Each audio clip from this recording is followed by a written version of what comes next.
Welcome to Heaving Bosoms, the podcast where two best friends recap romance novels while messing up and loving Muffin in her thundercoat.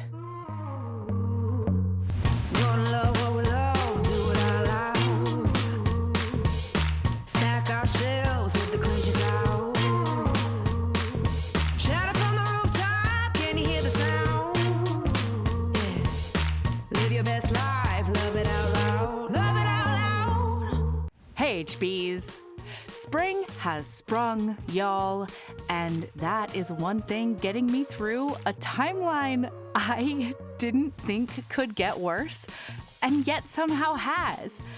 Boy, I've been spending as much time as I can outside, so I'm extra thankful these days for audiobooks and the amazing romance authors and narrators who team up to create them.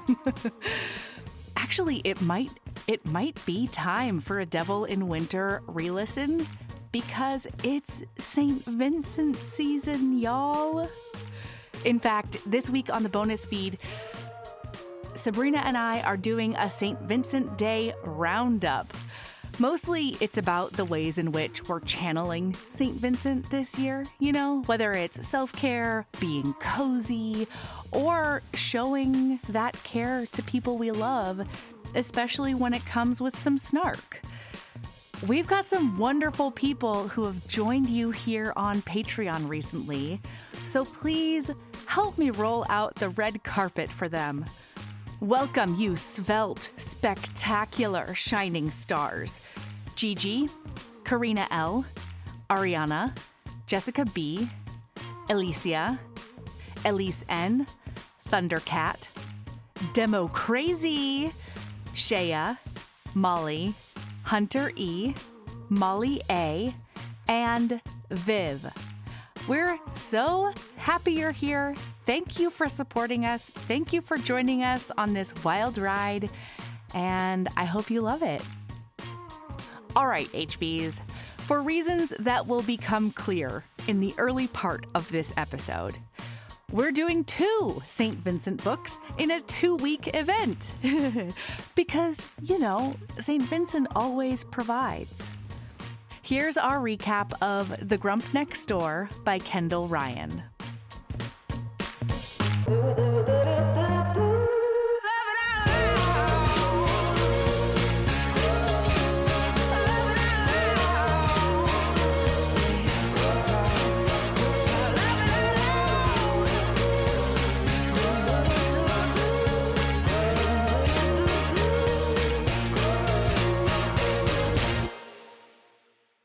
Yay! Happy St. Vincent Day! Oh my god, I forgot that's what we were recording. We're reading this for! Happy St. Vincent's Day, Melody. You hot genius. Oh my god. And we have to thank a listener who sent this in because it's St. Vincent Day. Yeah. Hey, listeners, as you can probably guess, time and the passage of time It's a flat circle. Melody and Mai's most forteest forte, you know? Right. Like it's not the thing that we're the best at. And we know this about ourselves, and sometimes it gets us into binds, and sometimes we go stalk the reading embrace for books that y'all read for St. Vincent's Day. And we pick that was a my book. idea this year. We pick a book based on that. It's kind of like something lately we've been doing a thing on Patreon where sometimes we'll put like, you know, a random prompt out there for people to respond to. And that's been a lot of fun. And so Melody, it's transitioned to Melody went, I said, what are we doing for St. Vincent's Day? It's in. And all of my fingers clenched. Yeah. And we were like, oh, fuck. And then Melody was like, let me go look at this. And then she immediately sent me the most delightful little bloopity bloop about like off of somewhere. I don't actually know where you got it, Melody. Was it Embrace? Was it an email? In fact, I think we mentioned it in the episode. It was an email from Shayla F. Thank you so much, Shayla. You continue to be the best. And the reasoning was it's called The GRUMP NEXT DOOR by Brighton Walsh.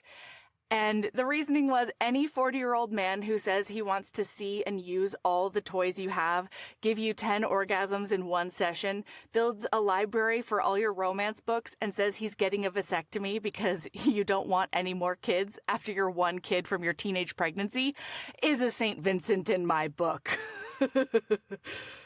Why do you look like that? That's definitely not the book I read, Melody. No! I sent you a screenshot of book to make sure it was right book!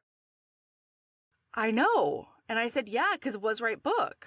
That is not what happens in my book. What happens in your book? She's a wedding planner and he's a lawyer? Oh, no! Oh, no! This has literally never happened before. Also, you're right. That's not the right book. How did that happen? How did I fuck that up? That's bananas. I can't believe we read different. We've never done that before. I mean, I think you would love this book. It's so fucking horny. I don't know. I think you would love this book. So read it anyway at some point in your life. Who's it by? Brighton Walsh. It has a man with arms crossed on the front. Is a cartoon. Small town fake dating romance. Yeah, this one. Is he a football? Yep, look. Yeah. Yep. I cannot believe you told me yes with your whole ass chest. I did. And I even scrolled up to be like, what was the thing that I wrote, like, that I sent to you? And I think I just saw the GRUMP Next Door and then the GRUMP Next Door and said, yeah.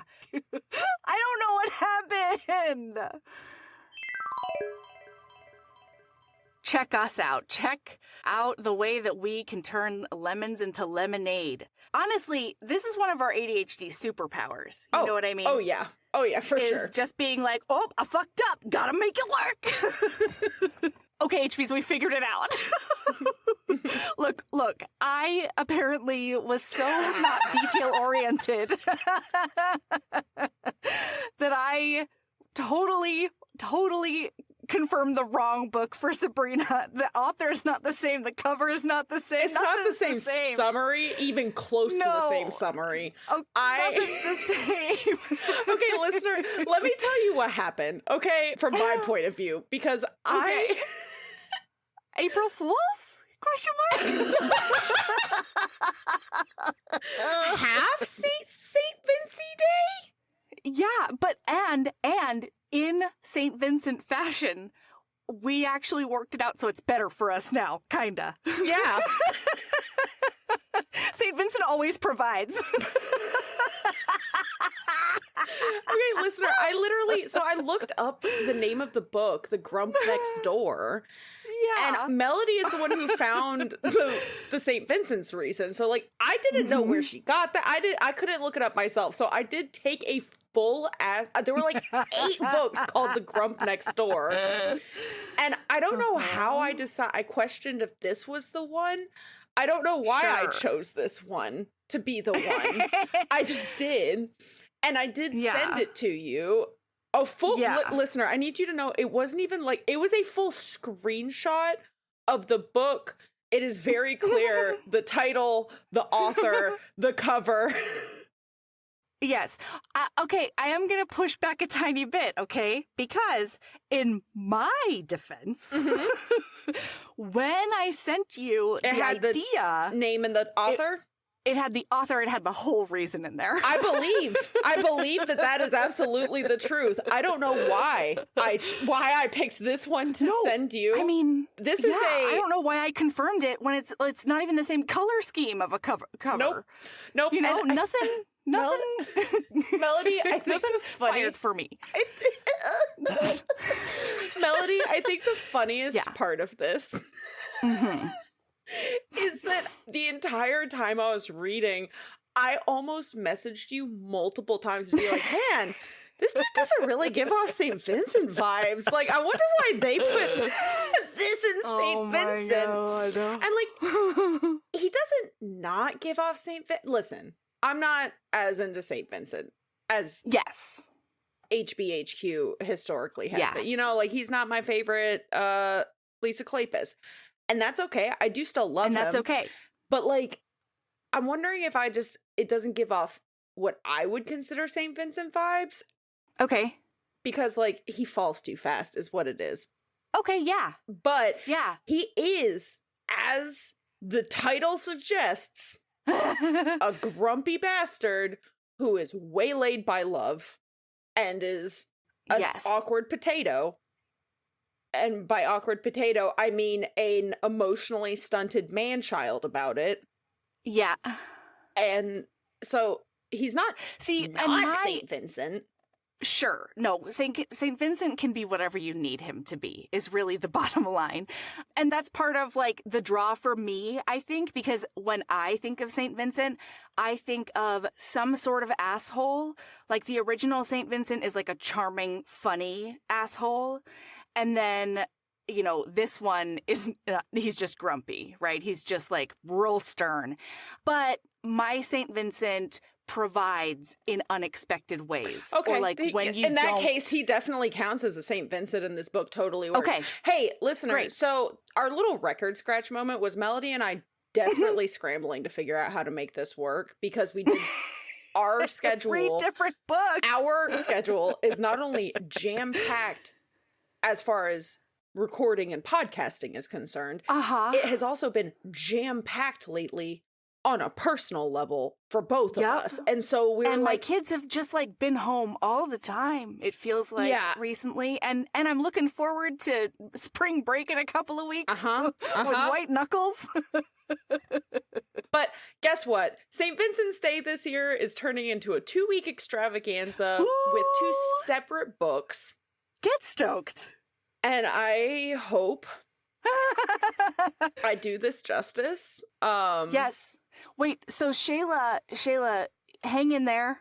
We're going to do we're going to do your Grump Next Door next week. Partially because Melody described the book and I was like, oh, fuck, wait, but I want to read that. And as all of you are aware, if I want to read it, Melody can't tell me about it ASAP. I can't tell you anything. Because then I can't read it for like 6 months. And I would like to read it. And so, I mean, lately, probably 3 weeks. You know what I mean? The way that both of our brains have been working lately. Oh my God, Sabrina, I put myself into withdrawal accidentally. This week. Shooting off in a lot of different directions. I'm so sorry. All at once. It's fine. You're the one who has to edit. Tell me all about it. Oh my God, I put myself into withdrawal. I mean, I don't remember when I confirmed this, but it could have been when I was in withdrawal from 2 different medications. So I had to change pharmacies. And I ended up at this mom and pop, which is really exciting. I'm trying to do that with as many things as possible. The problem, though, is that, like, there's no app. They do text me to be like, confirm your order. But like, there's no like, bitch, you gonna pick this up kind of reminder that I used to get. And so, boy, I was the best and I called in way early and I did my refill. And then somehow in my beautiful ADHD landscape, that meant the task was done. You know what I mean? That meant the task was done. And so then that's not somehow, how that works, but okay. Nope. Yeah. Then somehow not picking up those meds also coincided with like not taking my meds for 1 or 2 days. I'm still not sure. And then when I noticed, the other thing is, this pharmacy, it's a mom and pop, it's not open on Sundays. And, like, they should have their Sundays. But, boy, that put me at another day without 2 medications. And I only realized this because the day before, I was like, God, my whole body hurts. This is so weird. And I'm, like, in such a weird, bad mood. And I'm so tired.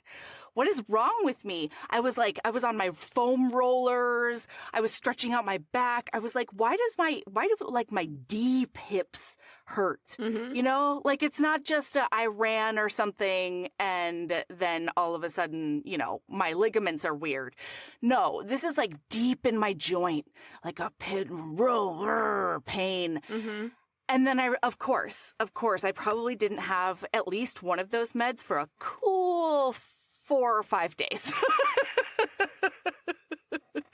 I can only not imagine. Ideal. It's not I can only imagine. I can imagine exactly what you're talking about because I literally, while I'm still figuring out the ADHD stuff, it is easier to just not be on other meds than inconsistently taking them right now. Yeah. Like, it kind of sucks, but it sucks not being on them less than it does getting on them and then fucking up for a couple of days and then hopping back on and then off for a couple of days. And I was like, we're just going to do this all in one fell swoop. Actually, yeah, it was mid-withdrawal when I confirmed that date. other book. Yep. Hey! Makes sense now. Everything PSA, listener! Medication. Take your meds. Drink your water. Yeah. These are, you know what? I think that's going to be my lady love. Take your meds. Yeah. And maintain access to your meds, I think is even more important. In this economy? I know. Look, okay, I'm so excited. I'm so excited about your grump that does not at all match my grump or Shayla's grump. Can you tell us about him? Can you tell us what happens in your book? Would you like to hear the official synopsis? I would, yes. Okay. Because this is The Grump Next Door by Kendall Ryan. Is that right? Yeah. Okay. Hey, listener. This is The Grump by Kendall Ryan. This is a businessman, according to the cover. All right, so my guy's a football. The synopsis. Our guy. You're right. Our eventual guy. All right, so the synopsis for this one is one guest week. By the way, listener, if you haven't guessed, this is going to be just an episode of me telling Melody about a book, but I think it'll be fine because there is no shortage of hooks for Melody to sink her grimy little fingers into and turn into a thing. Excellent. She'll be just fine.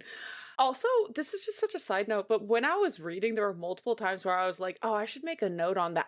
stuff I don't usually make note of. I added comments to highlights and stuff like that, which is very unusual for me. And I was like, I wonder if the universe was telling me, like, hey, buddy, you're going to be on your own. This is about to be a one-person show, so you're going to be out in the cold. You need to come in ready. None of this wiffle-waffling bullshit, because Melody's not there with her steel trap to fucking get you back on track. All right, so anyway, the synopsis for this is one guest house, 1 week, one slow burn disaster waiting to happen.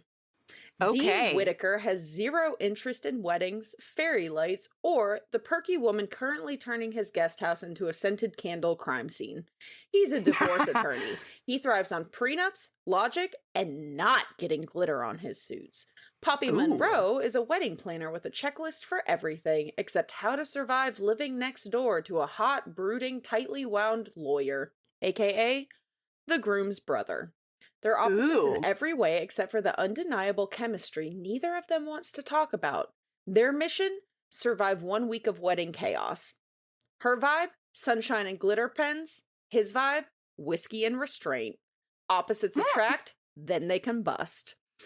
So you can see why I would read this synopsis and go, oh, sure, yeah, St. Vincent. That makes sense. Yeah. It can be St. Vincent vibes. This episode brought to you by Progressive Insurance. Do you ever find yourself playing the budgeting game?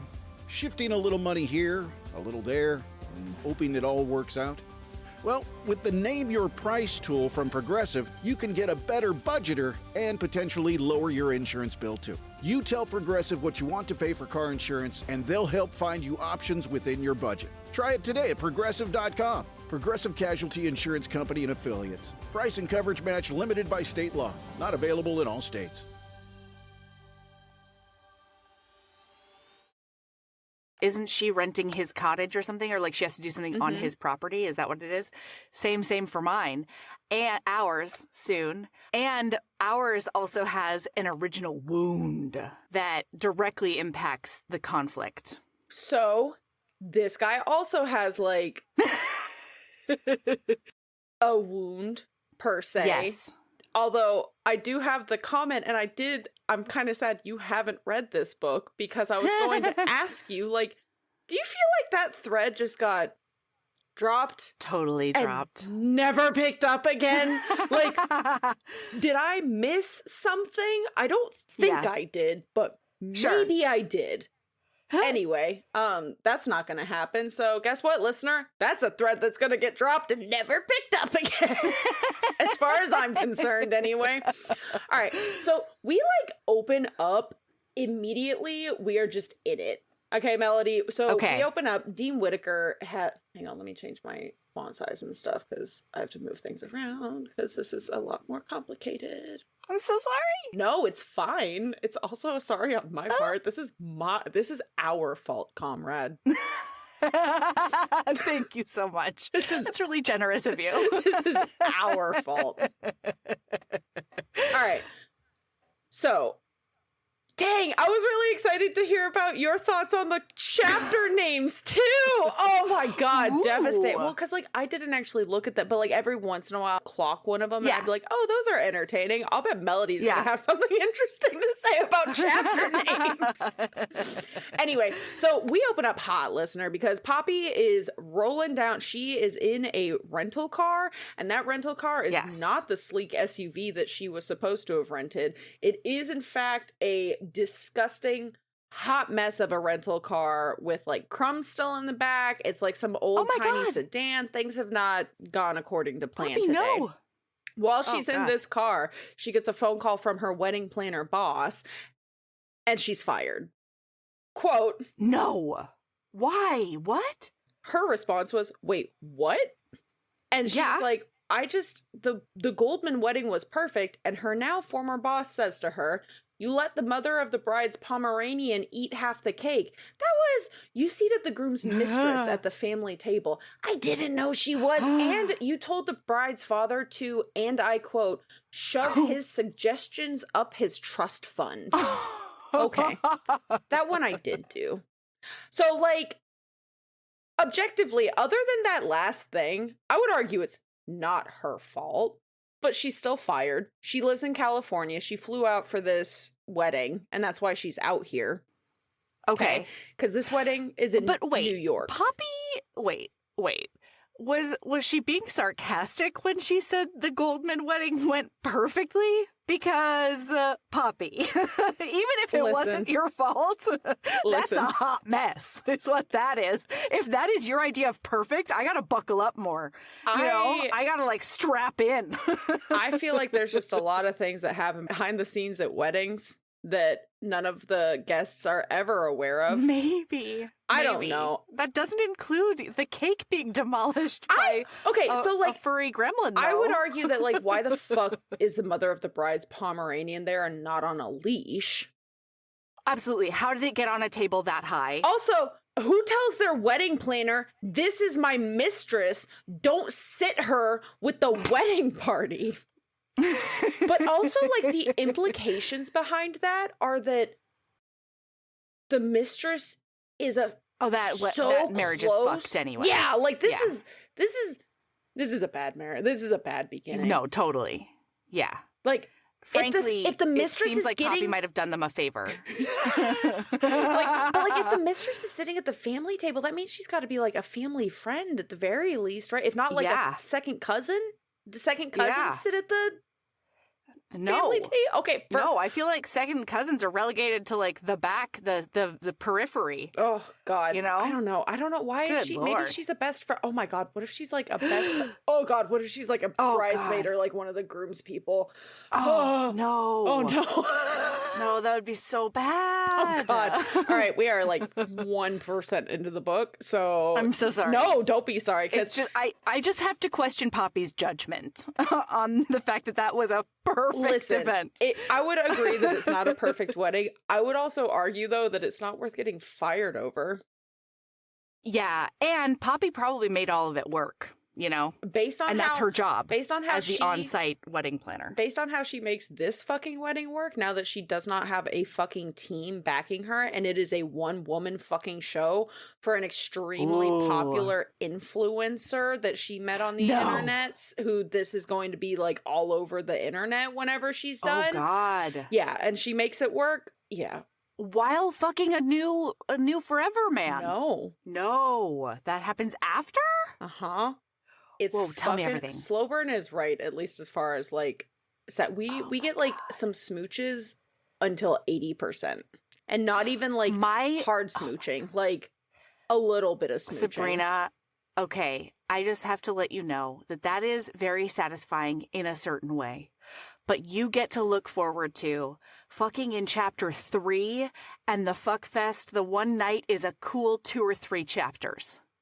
I look forward to that because there was a moment, several moments reading this book where I went, is this fade? Like, do they not have any sex in this book? I thought it wasn't. I didn't think it was even going to be fade to black with the way things were going. I thought it was just going to be no sex, which is fine. Like a kiss at the end or something. Or like kisses throughout, you know? Like I just kind of thought that. But like I did have a moment where I was like, did we get bamboozled? And guess what? Are we in a I got bamboozled, romance? but not the way I thought I was getting bamboozled. So anyway, so we're cruising along, and so she rolls up, but she is nothing if not intrepid.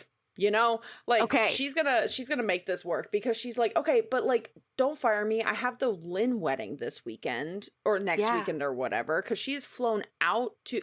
I've never been married, Melody. I don't really understand how wedding planners work, right? Because I've been in weddings. Me neither. But I didn't have one. Okay, cool.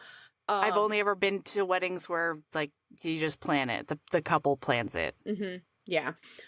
Well, I don't know how accurate any of this is. Listener, feel free to reach out. Let's call it Bible. Let's do that. Are we deciding? Is this how we're deciding wedding planning works? I don't know why Kendall Ryan would lead us astray.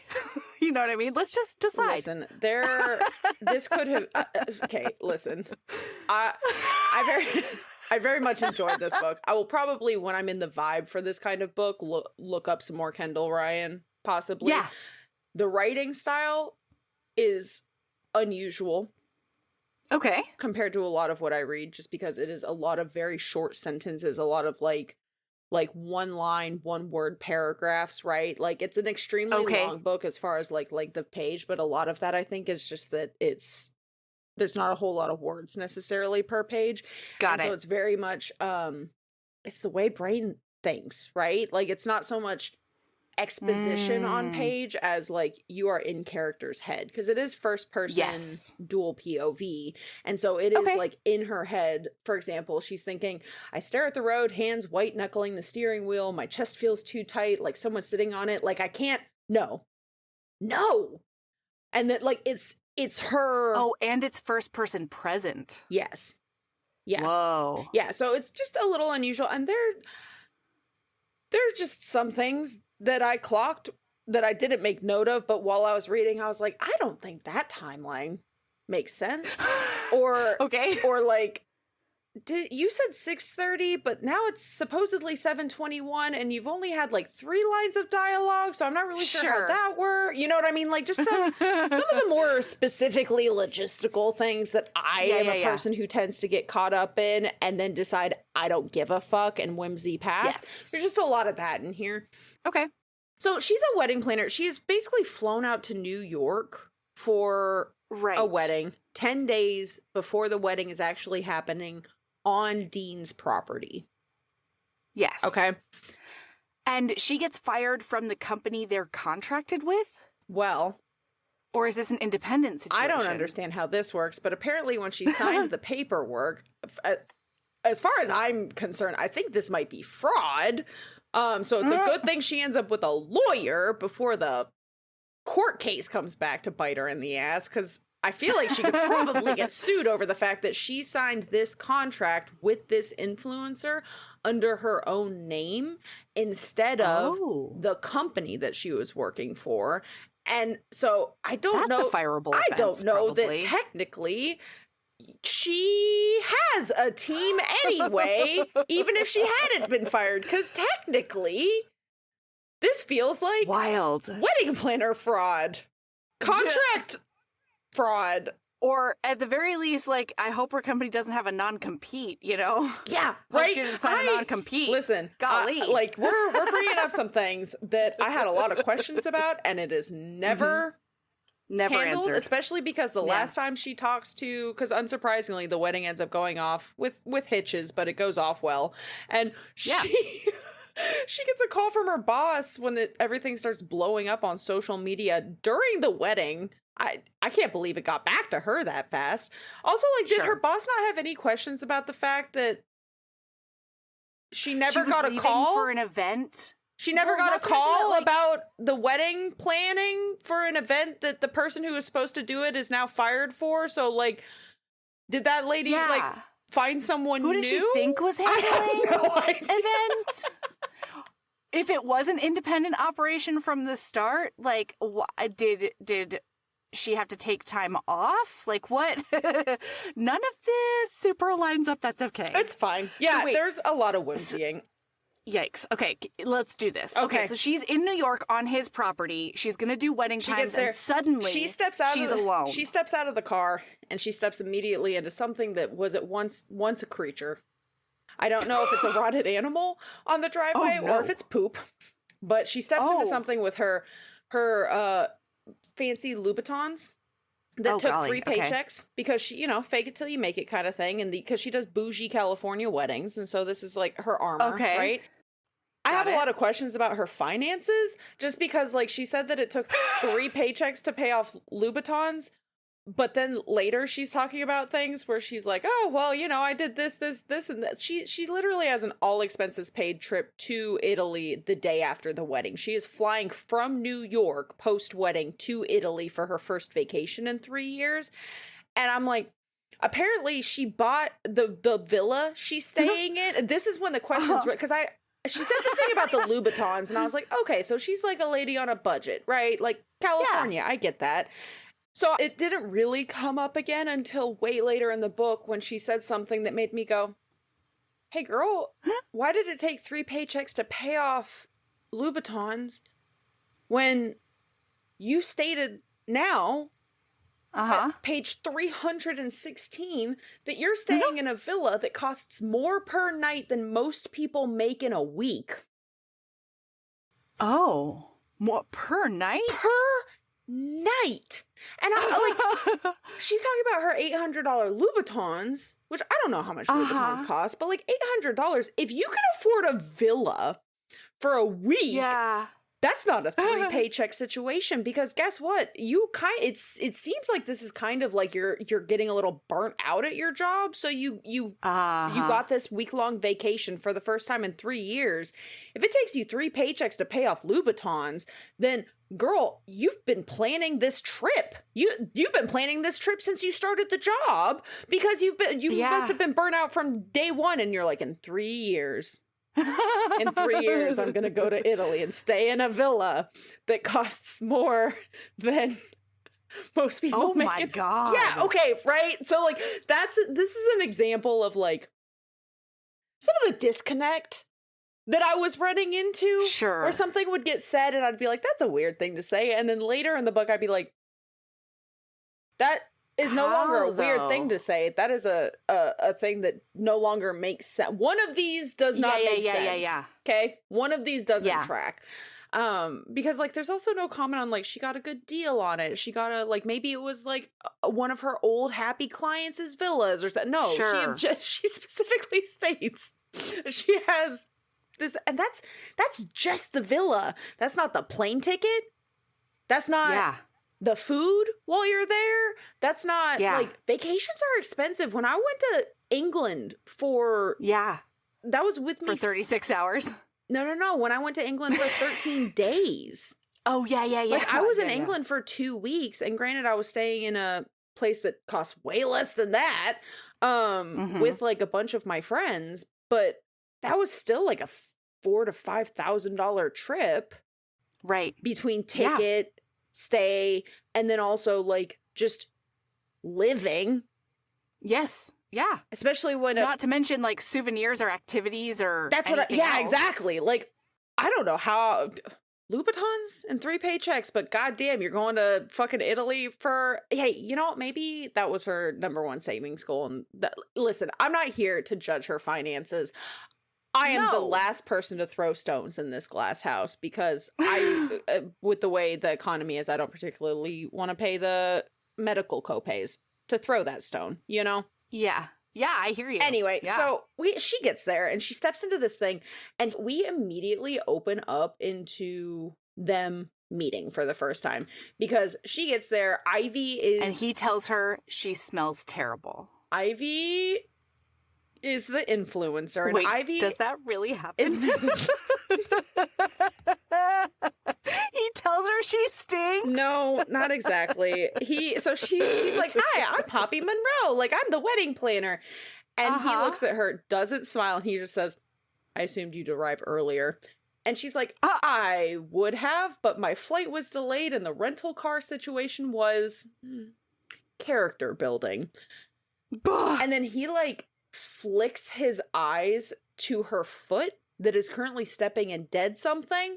And then looks back at her face, and she's like, "I seem to have found a small welcome gift on the lawn." And he's just like, "You'll be in the carriage house." And she says, "Okay, looking forward to settling in." And he says, "Try not to track anything inside," and then turns around and walks back into the house. So he doesn't say, "You stink." Totally. But, like, it's very clear from get-go that, like, he's a grumpy. He's a grumpy next door. You know? Yep. Here we go. There's also, I'm just going to throw this out here now. One, describing something as character building when the other word is shit show. I need to remember that. I got it. And tuck that I was going to say. In my I got to put that in repertoire. The yeah. Because, like, what a that's quality so great word that would not come up on a thesaurus for the words that I would want to use. Yes. And what a way to spin it, you know, to try and look at the sunny side of the street or whatever. Poppy Monroe, if anything, is looking on the sunny side of things. Okay. So anyway, she gets there and this whole thing happens. She ends up going into the carriage house and all of this stuff. And it's just immediate from his point of view. He's smitten. But he doesn't know he's smitten. And this is the point where I went... this doesn't feel very St. Vincent to me because it's too quick, right? Especially because he's like wounded after 6 years, but like this all happens real quick. So she also, my God, Poppy was very relatable in the sense that she is an absolute color coding, schedule planning gremlin, but also the most chaotic, what the actual fuck are you doing person I've ever met in my life. Like, right? You know what I mean? Where I'm like, she's like, everyone sees quite the her dichotomy. And like, she's super type A. And I'm like, I think we have different definitions of type A. Because she seems a lot more go with the flow than I would tack on to a type A wedding planner with a color-coded schedule and 4 suitcases. Listen, logistically. 4 suitcases? Well, because it's all of the backup stuff, just in case things go wrong at the wedding. She's got backup shoes and backup shoes and a backup bed. God, but Poppy, like, ship it. Girl, good Lord. Also, like, girl, you're about to go to Italy? What are you doing with all 4 suitcases? Are they all going to Italy with you? Why are you not going home? I guess you're going to have to stop off in New York anyway to get to Italy. Sure. But like, to be fair, she does have an aunt that lives nearby who ends up being the florist for the wedding. Oh, her fun. aunt was like a super high, like the Devil Wears Prada style fashion designer. She's always like three years ahead of trends and like all of these and blah, blah, blah. And then one day she just literally is like, I'm done, and drives like an hour and a half out of New Manhattan North, buys a cottage, and lives her best bohemian chic life. Oh, love that. I think that you would vibe with the kooky aunt that I can't remember the name of quite a bit. I honestly think you would enjoy this book. I think that, I don't know what the audiobook is like. I don't know if an audiobook exists. I guess that would have been the first sign that I'm looking at the wrong fucking book if an audiobook is. Well, no, but we didn't pull it off of our 5-star look, so I wouldn't have known. Okay, anyway. Yeah.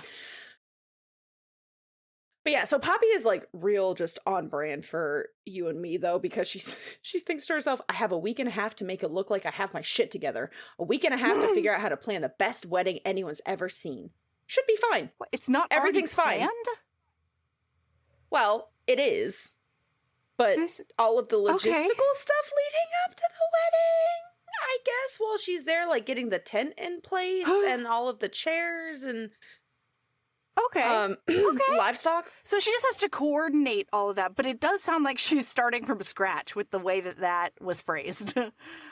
Listen, whimsy is how. Yeah. Look, this is how wedding planning works. We've already decided. Yeah. So carry on. We end that chapter though with her being like everything's fine, and we open up immediately into Dean's point of view, which is she looks like a walking disruption. I'm barely 3 seconds into meeting her, and I already know she's going to be a problem. Oh, this is great. Yeah. Yeah, so he's the like hero in our book for next week. Sabrina has the same exact response. Initial. No, to the point that her nickname is Trouble throughout the whole Hers book. is Disaster. Ooh, he calls her that. Little Disaster and things like that. It's real cute. Okay. So let me just give you the backstory of him. And please. Because, like I said, this thread is going to come up and then get dropped and never brought up again. Okay. And never fully explained, and God knows if I'll remember to talk about it whenever it actually happens. So basically, he met a gal in law school. They were together for 6 years. They were planning marriage, like they were fiancés. They were together through thick and thin, all of these things. And like something, like 2 weeks before their wedding, he walks in on her in their bed with another man. No. And he kicks her out. He leaves, or I don't remember exactly how it happens, but he ends up getting a great deal on this house from an old divorce client who is just trying to unload it and get it gone. Oh, yeah. Completely unrelatable. And he now works somewhat remote. Sometimes he goes into the office. They're about an hour and a half north of Manhattan. Okay. So, you know, not crazy. And it's so funny because maybe this is an East Coast versus West Coast thing, but like I personally would not be caught dead commuting an hour and a half one way. But that's because I almost didn't buy a house because my commute was going to be 11 minutes instead of 4.5 minutes. So like, these are two different things, right? But when I lived in California, an hour and a half, that's not anything as far as commute time is concerned. Like, are you kidding me? I know people who literally get on the road at 5 a.m. to be at work for 8. So, like... Yikes. Nope. I couldn't do it. And it's very likely that he would do the whole thing on the train. You know? I assumed he was driving because I am a Californian. Yeah, totally. Mm-hmm. But, so, like, but because there's this woman, Nadine, who you're going to hear a little bit about her, but she is there tangentially the entire book because I will be introducing you to one of my 2 favorite characters in the entire book. And it is not Nadine, but it is somebody associated with Nadine. Okay.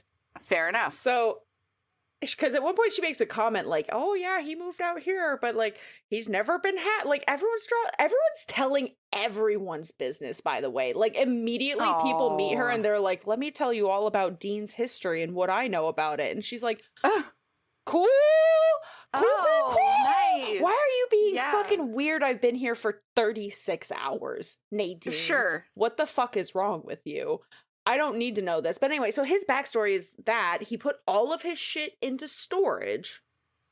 Okay. From their apartment, moved out to this house that he bought on a brokenhearted whim. And now he has just decided for the last I don't have a clear idea of how long it's been, a couple of years.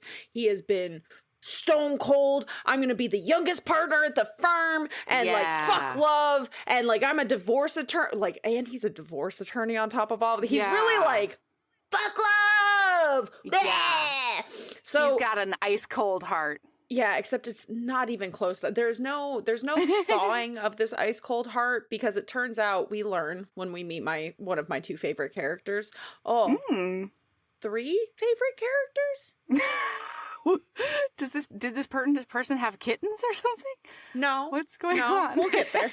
So he's basically like fuck love, and we find out that he's just always been a super softie. He is actively fighting against his cinnamon roll interior. And it is so obvious because he is smitten from get-go. Like, there's no... Okay. He's like, I don't know why I'm feeling this way. And it's like... Dean, oh, babe. Yeah. You know exactly why. I know why. You literally explicitly just stated in your brain, because I am in first person... present.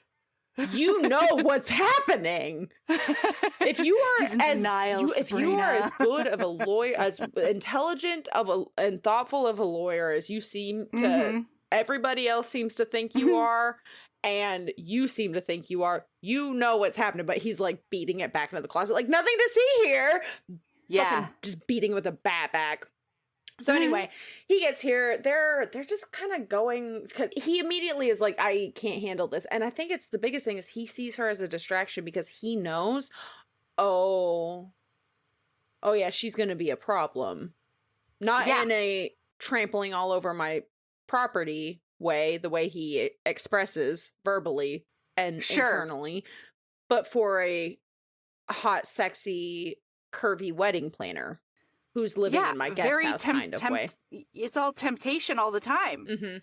So this week on top of that, so now, and this is where doesn't matter, I can't get into all of the confusion, miscellaneous logistical confusions I had, but she's here basically for this week, right? In preparing the property for all of these things. His brother Mason is the one getting married. Mason is marrying Ivy, this like influencer that started because she started doing her grandmother's recipes.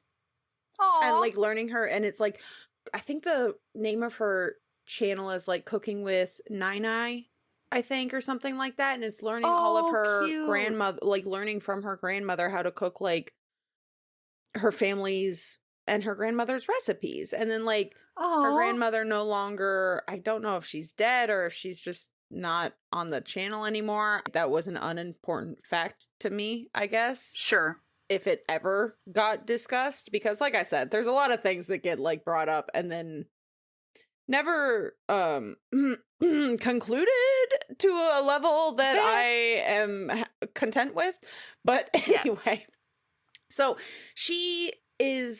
they met somehow doing a thing, whatever, it doesn't fucking matter, but they're in love and they're getting married, and Mason asked, your property is beautiful, Ivy wants to get married there. And Dean is like, man, Mason never asks for anything, so I'm gonna give it to him. But then he does promptly argue every single fucking thing.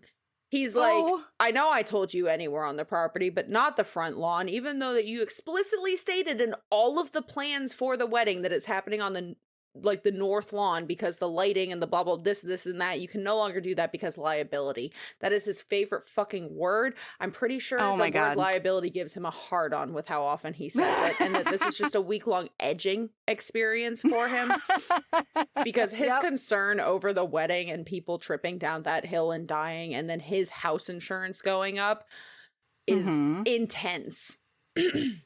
So they're going through this, they're arguing, and the way that this happened, this is the first time that we, I think this might be the first time we meet my favorite character, one of my favorite characters, because, yep, here it goes. So he's like going through all of this, and this week is like the defining case of his career.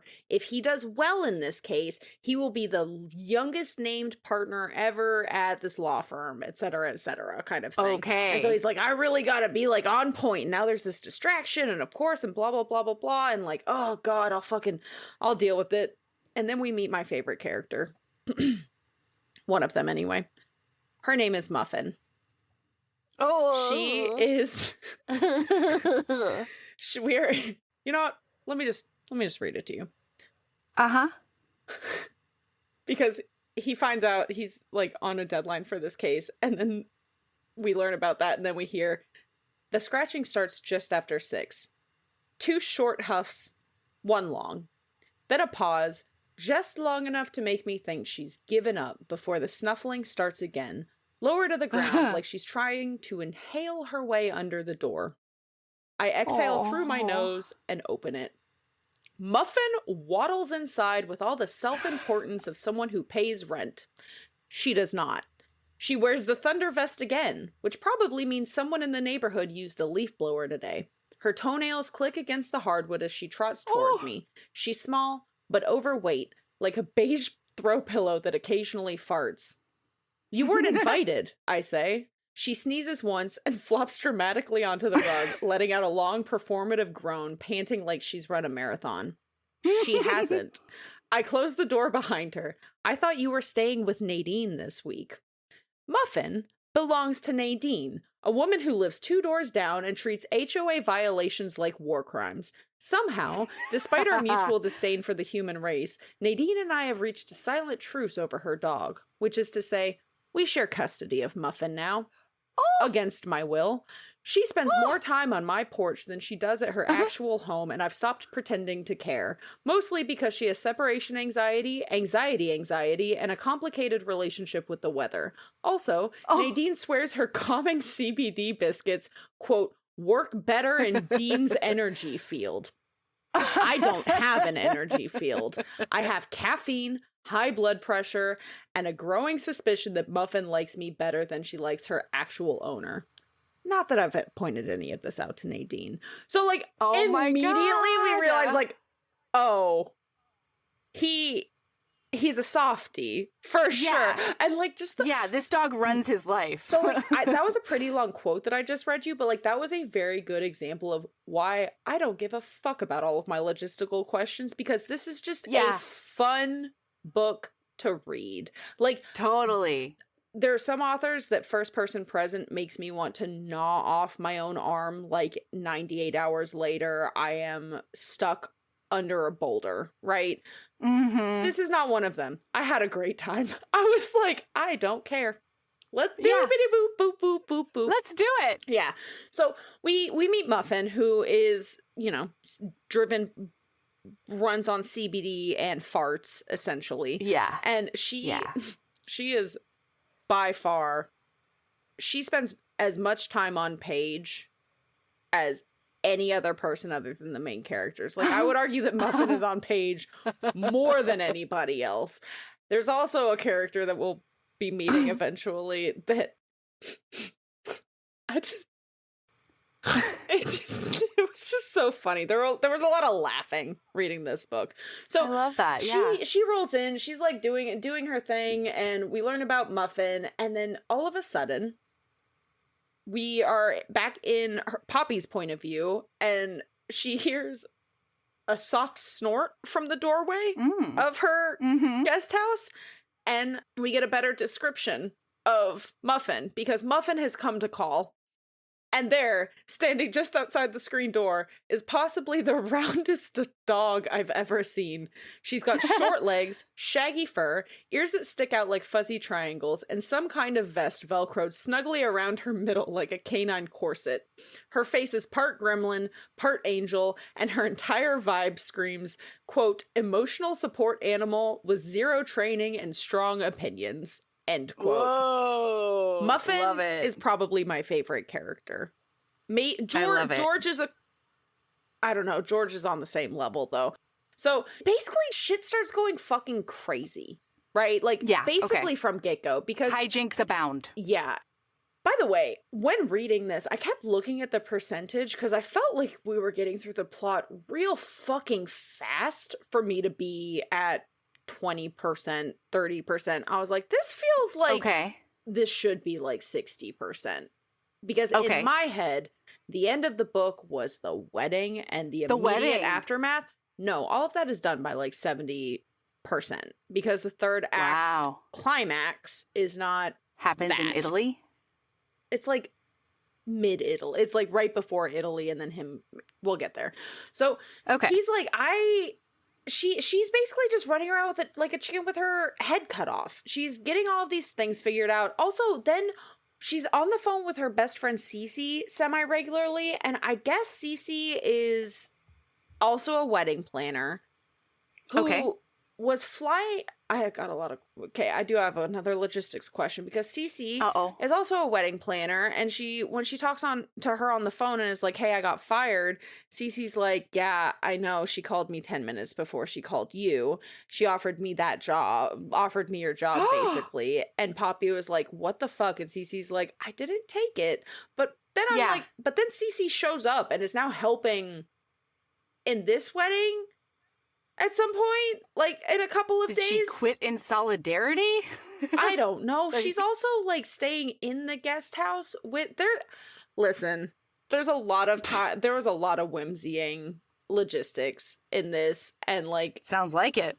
Listen, if there's a wedding planner out there who does weddings like this, I would love for an info dump. If you just want to heavingbosoms.podcast@gmail.com. Yeah, I have a lot of questions.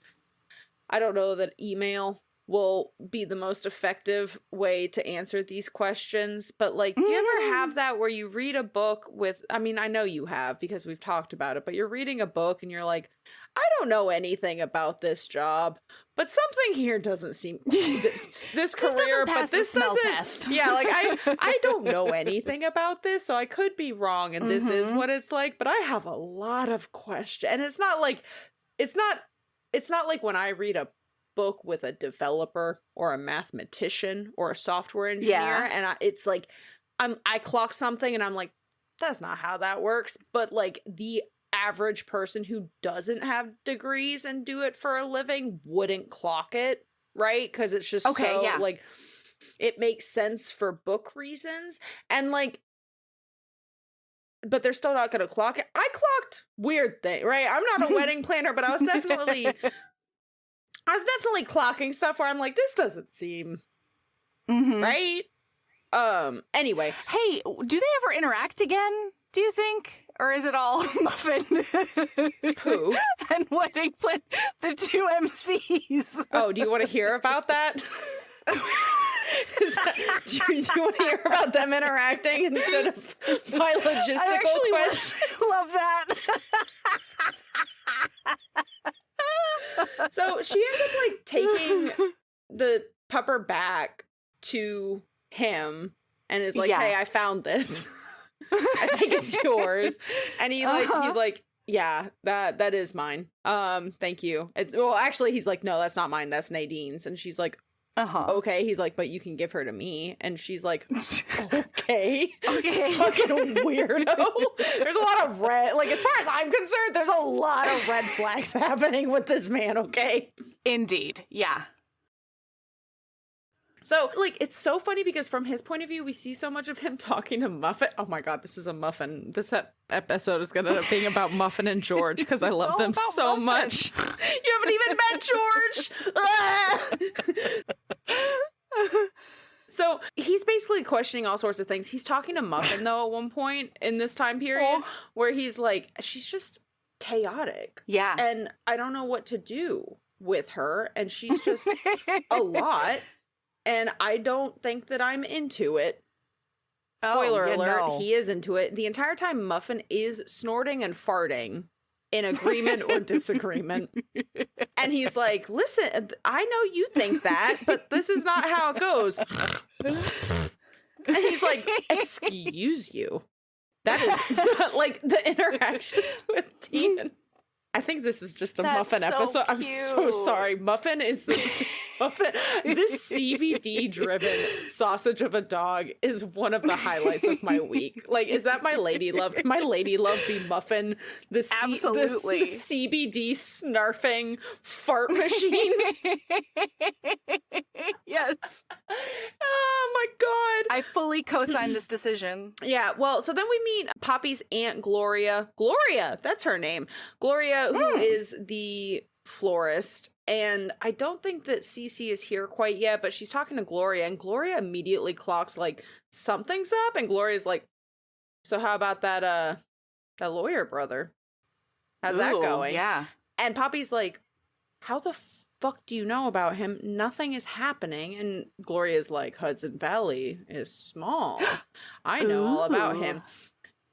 We don't actually get any good information from Gloria, but it's fine. She's just the whimsy fashion designer flower aunt, which, you know what? Live your best life, Gloria. She got her resources, she did what she wanted to do, and then she noped out to live a better life. I love it. Yeah.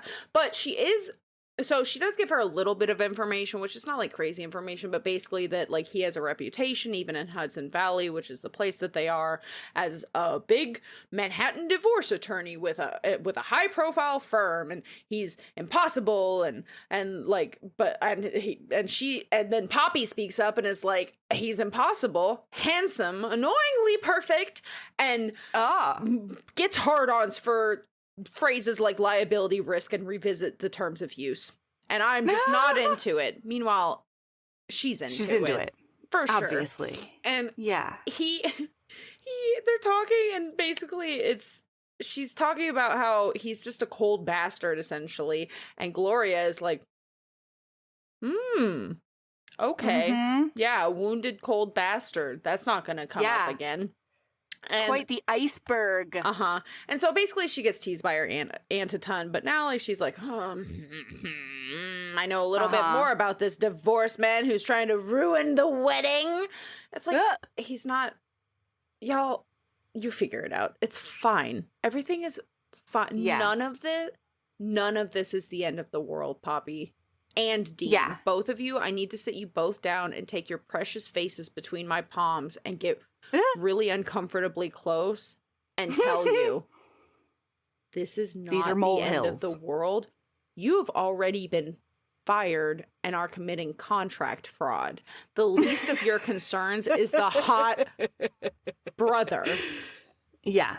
In fact, you might want to be nice to him, because he might have to talk to his contract lawyer buddies to get you out of some really deep fucking shit, bro.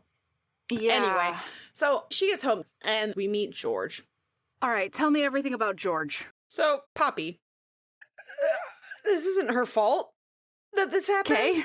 But it's not her fault. There are a lot of assumptions made on a lot of different people's parts. Some we see on page, i.e. Poppy, and some we don't. But she does get back to the house, the property, and when she gets there, there's a goat on the porch.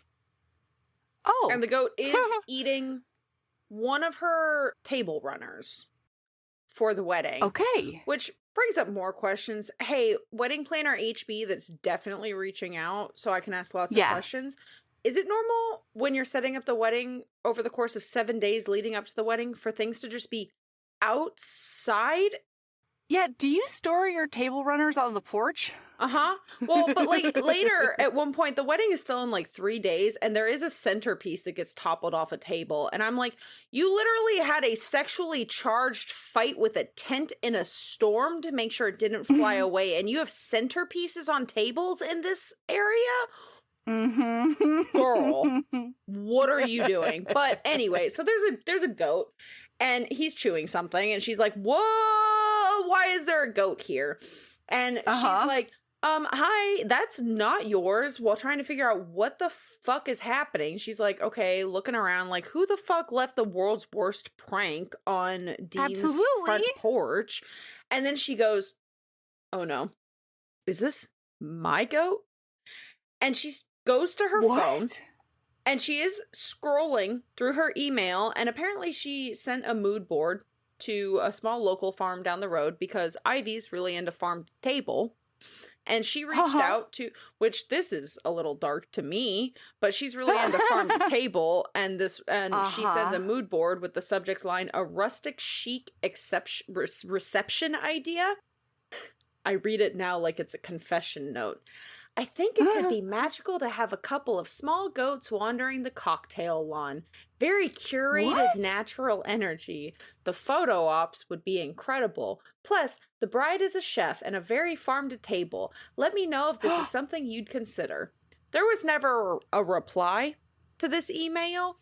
Oh my God. But she's pretty sure that this is where the goat came from. And she does look the goat dead in its face. And the one-sided conversations that both of these characters have with animals in this book are deeply hysterical and deeply relatable. That makes them soulmates on its own. Yeah. Yeah. Because she looks at this goat and she says, did she just drop you off? And the goat just goes, and like keeps eating flowers because it's a fucking goat. And she's like, it's fine. We'll figure this out. I didn't order one gigantic goat with evil beady eyes because he is described. He's scruffy, charcoal gray with darker markings around his eyes, giving him a vaguely villainous look, like a goat that once got cast as the bad guy in a children's cartoon and never quite let go of the role. And so she's like, okay, I can't believe I ordered a goat accidentally, but this is fine. Spoiler alert, we turn the page and Dean is driving into the driveway and witnesses her and the goat, and it is not fine because he's rolling up and he's like, there's some kind of smug four-legged patrol animal staring me down right now. Why is there a fucking goat? Yeah, he literally states there's a goat in the driveway. A goat standing like some sort of smug four-legged patrol. Head high, beard twit. God, and Melody, have you been around goats much? Yeah, I used to raise goats. Yeah. Goats are fucking assholes. Yeah. Like, their default... They're either indifferent or they're like, Satan spawn. Budging into things. Yeah. Yeah. And eating, linen table runners and all of the flowers and knocking things over. So he gets in and it's described, and I can see this so clearly, is head high, beard twitching, creepy yellow eyes locked on me as if this is his property now. Yeah. And just behind him, chaos.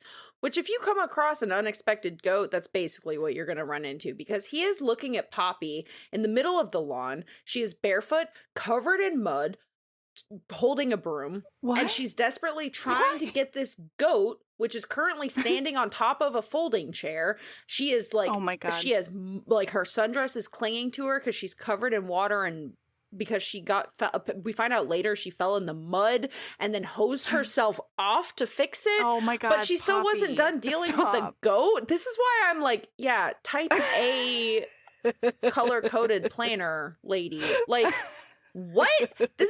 Feels very out of character. Like, you're saying words, but your actions don't match your words. Okay? Mm-hmm. Also, other people are saying words, but your actions don't match anybody's words. And meanwhile, he is looking at her like, he states, I park slowly, like I'm defusing a bomb. Like, the entire time, we've had like a little bit of interaction of them like going back and forth, and like obviously they both immediately acknowledge the other person is a sexy bastard, like, sure, this is already a thing. And so he gets there, the back garden is trashed, flower arrangements are everywhere, and oh my God, he does in fact notice that there is smack dab in the middle of his patio goat poop, which I'm like, there are worse things, buddy. Goats poop pellets. That's easy. Yeah. They're not even that's the easiest they're not even part of a wet. goat. Like, barely. Yeah. Like, a fucking piece of toilet paper and a Clorox wipe and you are good to go. Like, bleach Clorox wipes and you're good to fucking go. There's no like wiping necessary for goat poop. No. Like, you lucked out that this is a goat and not a fucking baby cow or some shit like that. Yeah, or a pig. Oh God, pig shit is the fucking worst. It's pretty bad. So he gets out and he's like, what is happening? And she's like, there's a misunderstanding and it was supposed to be charming. And they're like going back and forth where she's like, it's charming. And he's like charmed, unfortunately, by this chaos. because she's shaking up his whole world. Whole ass world. And he's like, man, I'm just like not really into that. He's like, she's like, I didn't know he was coming. He just showed up. And he's like, have you tried asking him to leave? And she's like, he ignores boundaries. And Dean's like, so do you.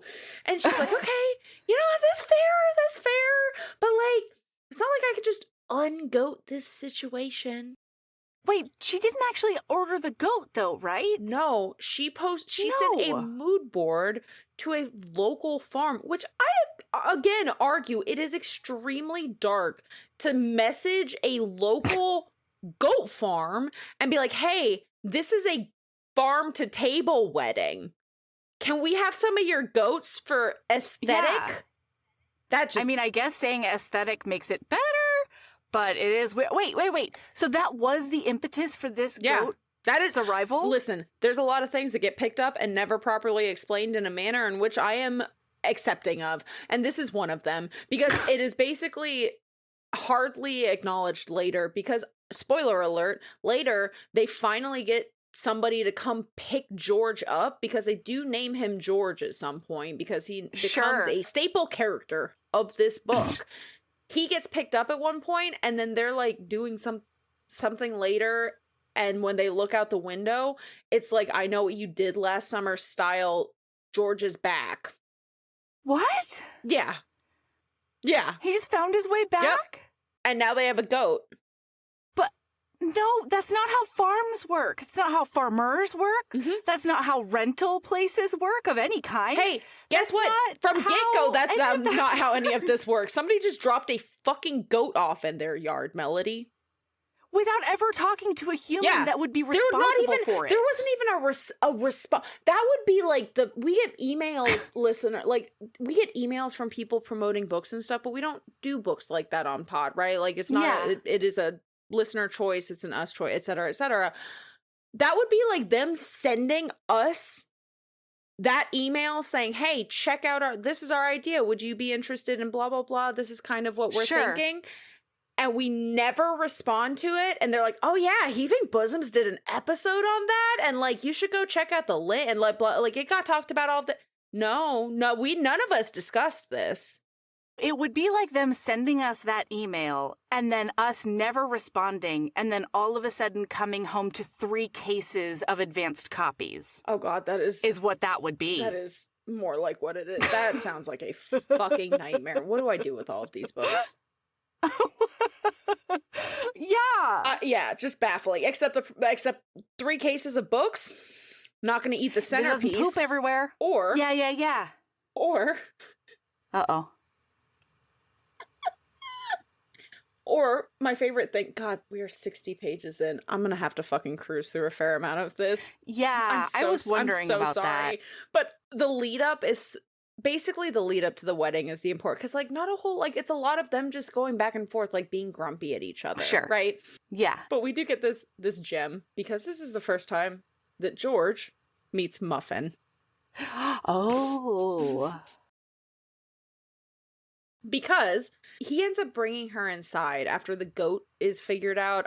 They end up like, we'll just... Do they have a paddock for the goat? No, they just... Do they have a collar for the goat? No, they do, in fact, I don't think they even tie the goat Do they have a lead for the goat? At this point. You gotta tie that goat to something. Oh my God, no, they don't. I just confirmed, because she basically the goat is just living chaos, and then she looks at it and she's like, this is not how the day was supposed to go. And he's like, yeah, same, girl. But I did get an extra sandwich from the sandwich place, so like, do you want food? Have you eaten yet? And she's like, no, I haven't. That would be amazing. You really have an extra sandwich? And he's like, yeah, I got a backup sandwich just in case. Okay. It's never explicitly stated that he did get 2 sandwiches. So maybe he just gives her a sandwich. But like, it's definitely heavily implied that he got a second sandwich because his plan was to feed her. But it is never... Okay, that's fair. But the weird part is it's never stated in his head that's what he did. And we are very intently inside of these characters' heads. And so I was like, what you're saying, what other people are saying, it's fine. Whimsy. Okay, the cottage, this whole property was chosen because it's beautiful, right? Yeah. How many days do we have until wedding? At this point, like 6. If you're gonna, holy ballsack, if you're gonna free range a goat for 6 days on a beautiful property, it's not gonna be a beautiful property. Have hedges. No, you're not gonna have hedges left. They might actually, he might actually chew the bark off some trees. Yeah. Goats are no joke. That's why herds of goats get, rented out to just mow down because they will. Yards. Yeah. Yeah, yes. They are. Goats are no fucking joke. They're workhorses in that way. They really are. And so they're just. And they will. They don't tie that goat to a single quite thing. literally eat anything. Anything that is not. I was gonna say anything left unattended. They don't give a fuck if you're there. They're eating it. They're gonna eat it.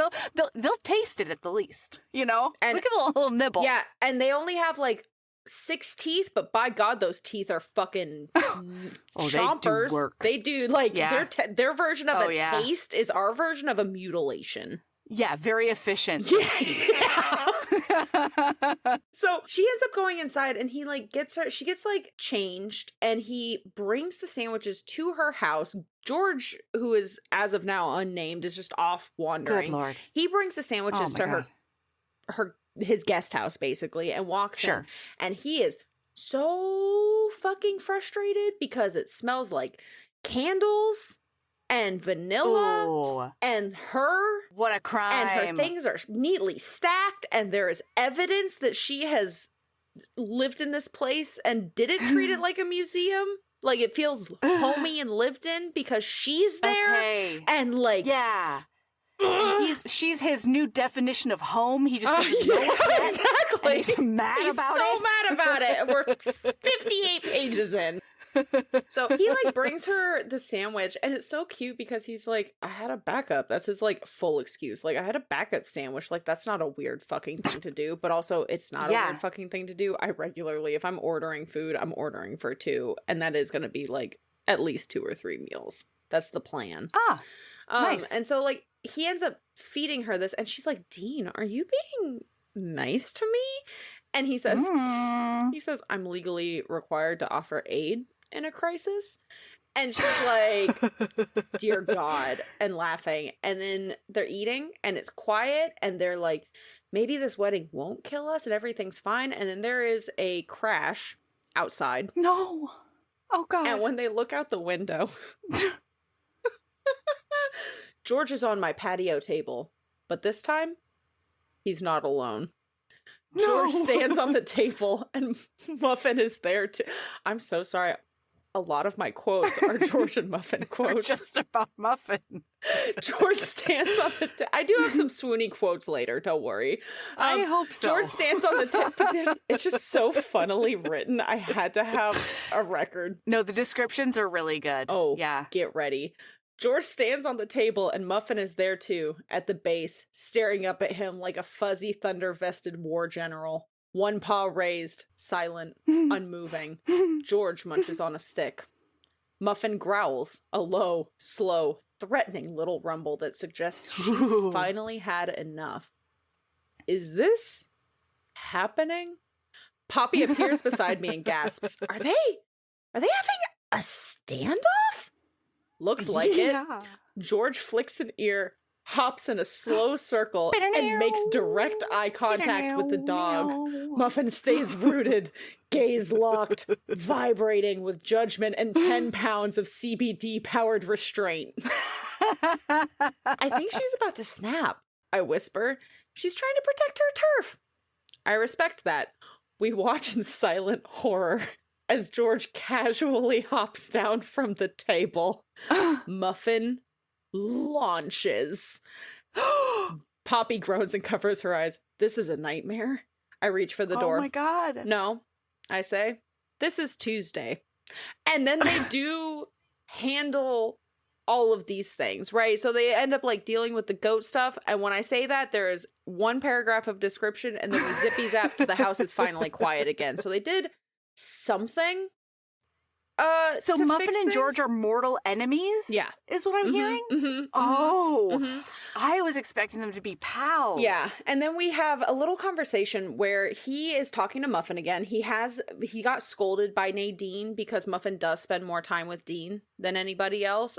He got scolded by Nadine, which now that I'm saying both of these names out loud is a problem. But she scolded him for letting Muffin she's like, you can't let her get matted. So he did buy a really expensive fancy brush and is brushing her and talking to her. And he's like, she's a disaster. Poppy's a disaster. Like, I don't know what to do with her. She's loud and messy and chaotic and overly enthusiastic and probably responsible for at least 24 zoning violations.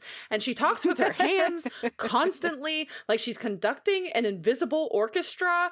And then Muffin doesn't respond. No farts, no grunts, no snorts, nothing. And he says, I don't care how pretty she is. And Muffin just blinks. And he's like, don't give me that look. I know you noticed. Like, she's just like loud and humming and she makes noises and my yarn is a wreck and she brought George into my life.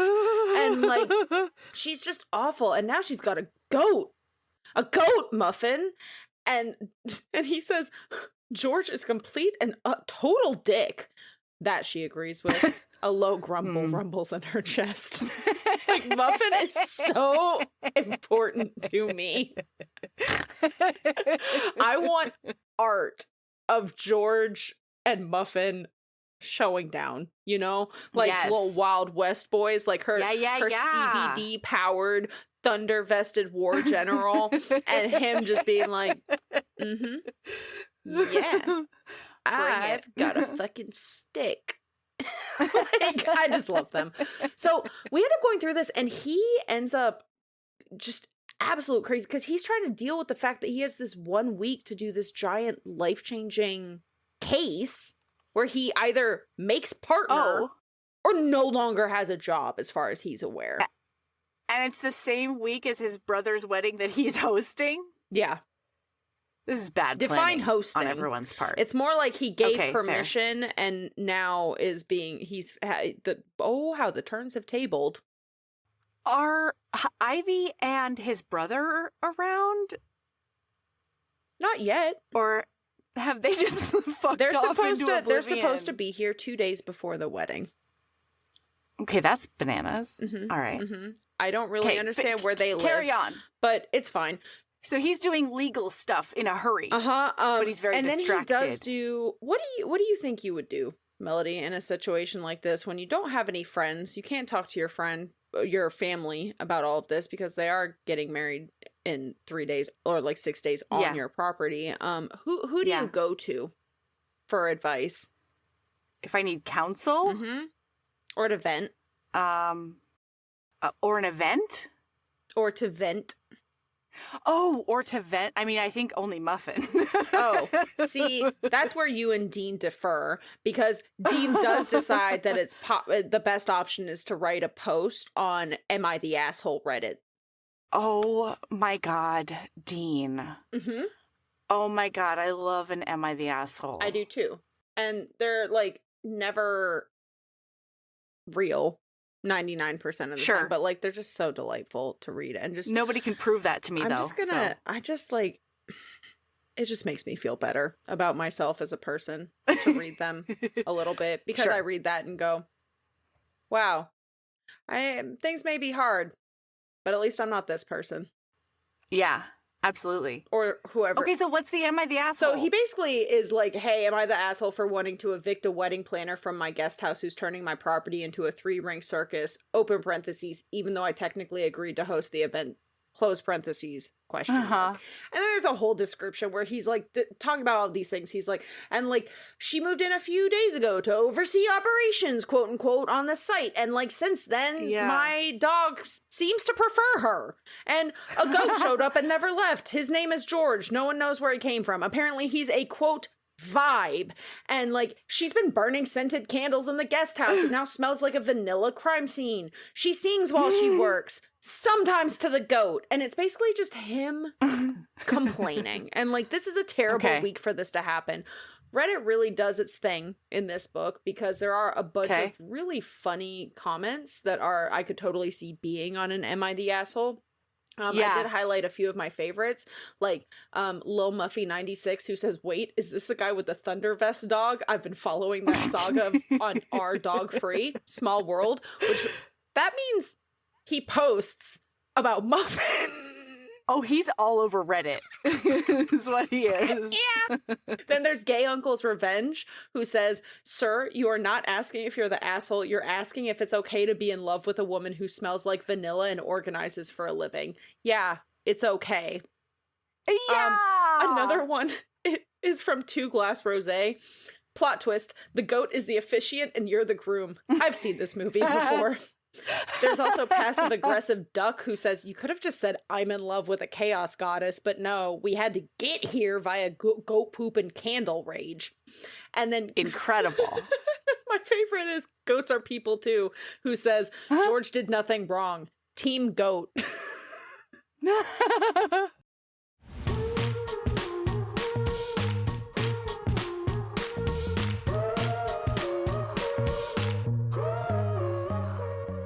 That's where we're going to stop for today. We'll be back tomorrow with the second half of this book exclusively about Muffin and George. I hope you were not here for romance. See you tomorrow. Heaving Bosoms is produced by us, Melody Carlisle and Sabrina Bradley. Editing is done by me, Melody Carlisle. Our theme music is by the incredible singer-songwriter Brittany Fonts, and our art is by the ultra-talented author Kate Pryor. If you like our show, remember to follow us on your favorite podcast app, rate us 5 stars, and leave a review. That one small action is a huge way to help the show. If you want to get in touch with us for advertising inquiries or anything else, you can email us at heavingbosomspodcast@gmail.com. If you want more of us, visit patreon.com/heavingbosomspodcast. You can also find us on Instagram at Heaving Bosoms, on TikTok at Heaving_Bosoms, and in our Facebook group, the Heaving Bosoms Geriatric Friendship Cult. See you tomorrow.